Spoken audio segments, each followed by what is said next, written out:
अस्सलाम वालेकुम सज्जनों दे बेलियो की हाल है। मैं कॉमरेड सलीम जक्की ते मैं फैसलाबाद की तहसील तांदलेवाला तो बिलोंग करना। ये मेरे साथी हैं, मेरे दोस्त भाई बहन रिश्तेदार हैं। मुदस्सर इन्हां दी माशाअल्लाह तालीम जिहड़ी है MA फिजिक्स है ते नाल इन्होंने कंप्यूटर दी डिप्लोमा किया है। पिछले 4 रोज़ तो असी लाहौर दियां सड़कों ते गली कूचियां दे विच इन्हां नूं लैके इन्हां दियां सीवियां लैके दर दर धक्के खा रहे हैं। हर फैक्ट्री का बूहा खड़काया कि इन्हां लई किते रोज़गार मिल जाए। इतनी तालीम हासिल करन तो बाद उत्थे तांदलेवाला शहर दे विच उत्थे दारे अरकम स्कूल दे विच एक ना प्राइवेट दारा अरकम स्कूल उहदे विच जॉब कर रहे हैं ते सैलरी इन्हां दी टोटल है जी 12 तो 14,000 रुपया। इस तालीम नूं ते सैलरी नूं वेखो जी, इस तो बड़ा कोई इस्तेहसाल या जुल्म हो सकता है एक तालीम याफ्ता तबके नाल? ये जी साडे मतलब कि ये पिछे भी रीज़न बहुत ज़्यादा है कि साडा नौजवान जिहड़ा ना उस बज़ाहिर थ्योरी तालीम तो हासिल की है मगर उस तालीम नूं अमली मैदान च इस्तेमाल नहीं किया। फॉर एग्जाम्पल साडे कोल मिसाल है स्टूडेंट जिहड़ा बंगलादेश का, उन्होंने शेख हसीना वाजद की हुकूमत गिरान नूं अमली मैदान च उतरे वही स्टूडेंट तनजीमां ते उन्होंने इतनी मजबूत हुकूमत जिहड़ी इस्टैबलिशमेंट दियां विसाखियां नाल बरसरे इकतदार पिछले 18-20 साल तो ते उन्हां स्टूडेंटां ने उहदी हुकूमत नूं तख्ता उल्टा दिता। ते वो भी स्टूडेंट ऐसन क्योंकि उन्हां कोल भले ही तलीम ऐसी मगर तलीम हासिल करके वो सैल फोन दी स्क्रीनां दे विच नहीं वड़े हुए सी, वो सिर्फ फेसबुक या सोशल मीडिया की हद तक नहीं है सन। उन्होंने सड़कों पर निकल के प्रोटेस्ट किया है, वो बाहर निकलिया, उन्हें इकतदार के ईवाना नूं झंझोड़िया ते हिलाया है। यही रीज़न है सी कि वो कामयाब होया। अज उत्ते स्टूडेंट तनजीमां अपना प्रोटेस्ट कामयाब होने तो बाद वो आपका लाया अमल दे रहे हैं, उन्होंने मर्जियां नाल उत्ते हुकूमतां बन रही हैं। यहाँ तक कि उन्होंने अपने मौजूदा आर्मी चीफ नूं भी वाज़े अल्फाज च कहा है अगर बांग्लादेश की हुकूमत बनेगी तो साडी मर्जी नाल बनेगी। लो जी, ये तो काम है इस मुल्क के नौजवान का जिहड़ा कि होना चाहिए सी, बट असीं इहदे तो काफ़ी दूर निकल गए, कुछ दूर निकल गए। किसी भी कौम का इनसार उस मुल्क के नौजवानों ते हुंदा ते साडी गुड लक ही आई कि साडा मुल्क एक बहुत बड़ा नौजवानों का हुजम रखता है जो कि असी सही तरह इस्तेमाल नहीं कर पाए।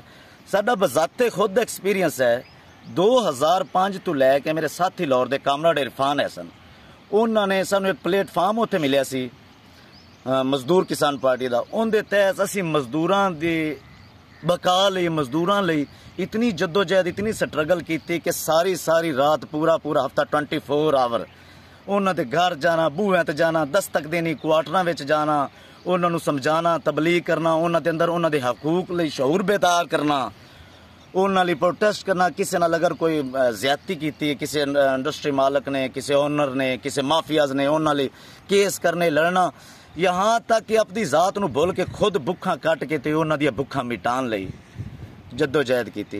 पर वो साडा स्लोगन है सी दुनिया भर के मेहनत कशो एक हो जाओ। गल इत्थे ही मुकदी है जदों तक तुसीं एक नहीं होगे। हाँ, ये मेहनत कशा नूं बदकिस्मती नाल इन्हां कोल शहूर दी कमी है।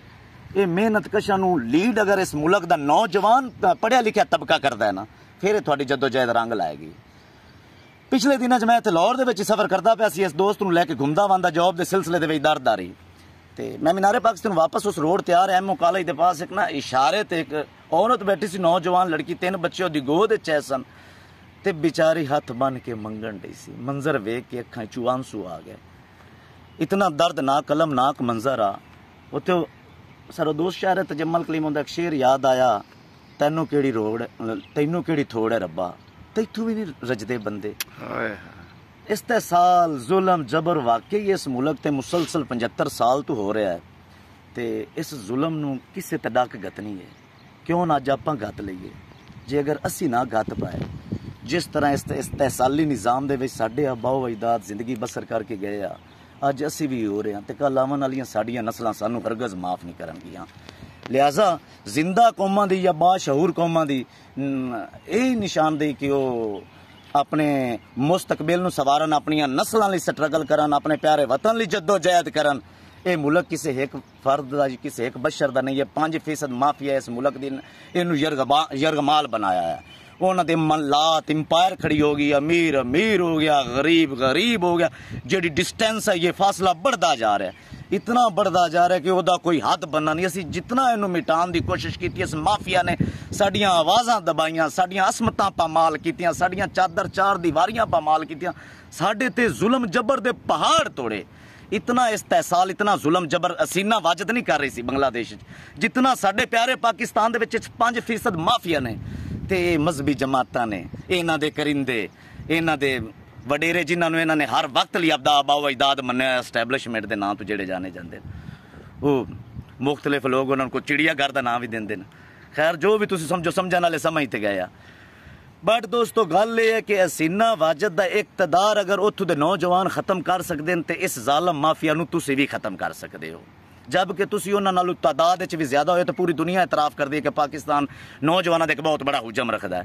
ये नौजवान अपनी तवानाइयां नूं, अपने कॉन्फिडेंस नूं मंजर आम ते लियावे, बाहर लियावे, अपनी आवन वाली नस्लों लिए, अपने वतन लिए, अपने मुल्क लिए, अपने मुल्क के गरीबा मस्कीना लिए इस्तेमाल करे तो क्यों नहीं मुमकिन है कि मेरा वतन भी इंशाअल्लाह जल्द अज जल्द तरक्की की राह ते गामजन हो जाएगा। हुण इहदे बरअक्स दूसरी तरफ देखो कि बंगाली अवाम ने हमेशा उत्ते मेरी 10-15 साल सियासी कैरियर दे विच मैं उन्होंने मैक्सिमम 3-4 दफ़ा प्रोटेस्ट करदे देखा तो हर बार वो कामयाब होया। हर बार क्यों? नौजवान दलेरी नाल निकलदा है, जुरत नाल निकलदा है, बहादरी नाल निकलदा है, कुर्बानियां देनियां पैंदियां। इनकलाब कुर्बानियां मंगदा है तो इनकलाब तो बगैर पॉसीबल नहीं है। अगर उत्थों का नौजवान ऐसा कर सकता है तो तुसीं उन्हां नाल बड़ी तादाद विच, जबकि तुहाडे तो उन्हां नालों जुलम जबर भी ज्यादा होण। उन्हां कोल शरह गुरबत 41% तो शेख हसीना वाजद 21% ते लैके आई। उन्हां दी इकॉनमी बिल्ड हुई है, उन्हां दे कोल अफराते ज़र डाउन हुई है, उन्हां दी फॉरेन रिजर्व बढ़िया जो कि समथिंग 100 अरब डॉलर है तो साडे खजाने दे विच बाबा जी का तुल्लो वो जी कुछ हैं जी उधार दे पैसे सऊदी अरब दे ते मांगे तांगे दे वो जी धमकी मार लेंदे मुख्तलिफ औकात दे विच फिर बिगी बिल्ली। इतनी पावर इस टाइम दुनिया की तकरीबन मुख्तलिफ मंडियां दे विच मेड इन बांग्लादेश ब्रांड तकरीबन हर मंडी च पाया जाता। उन्होंने टैक्सटाइल इंडस्ट्री पूरे बूम ते है। नौजवान ने तरक्की की, तलीम आम हुई, उत्थों की खवातीन नूं हकूक दिते गए, खवातीन लिए बहुत ज्यादा रोजगार के मौके पैदा किए गए। उस दे बावजूद भी उत्थे जो गरीब रह गया सी ना वो गरीब इतना को गरीब हो गया, सतह गुरबत की लकीर तो भी नीचे जा रहा सी।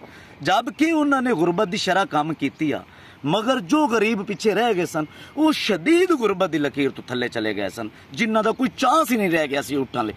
वो चंद फीसद लोगों लिए उत्थों के पढ़े लिखे नौजवान ने जदोजहद की है तो अज उन्हों की जदोजहद दुनिया के सामने है।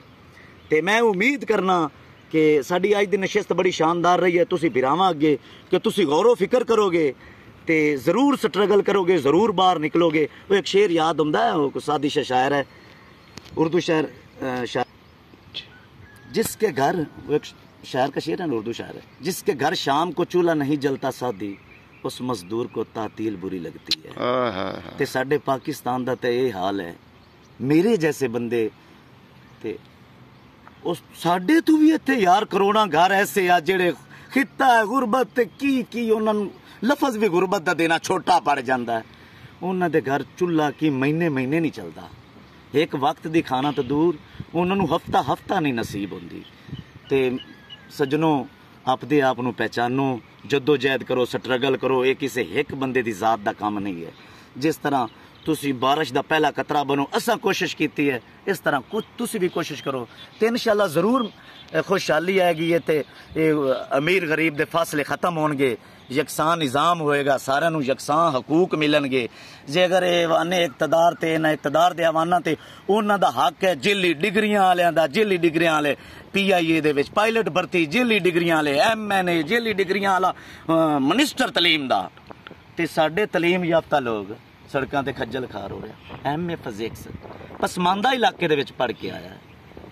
इस तू बड़ी बेचारगी लाचारगी की हो सकती है कि माँ बाप दे वो सारे सपने पूरे करन लई ते माँ दे गहने वेच के उस गुरबत दे विचों निकल के तलीम हासिल करके MA फिजिक्स कंप्यूटर्स डिप्लोमे करके अज लाहौर दी सड़कों के उत्ते जॉब लई दर दर भटक रहा। तो उत्थे इस तू बड़ा की साल सी कि एक प्राइवेट स्कूल 12-14 हज़ार सैलरी देंदा पे, जबकि उनके घर का बिल महाना 16,000 रुपया। क्या थानू नजर नहीं आंदा? गैस, बिजली, पानी, तेल, हर चीज़ दे इत्थे क्राइसिस, हर चीज़ दियां कीमतां आसमान। कदों तक बर्दाश्त करो। साथियों, बाहर निकलो, अपने हकूक ले जंग लड़ो, इंशाल्लाह ज़रूर कामयाब।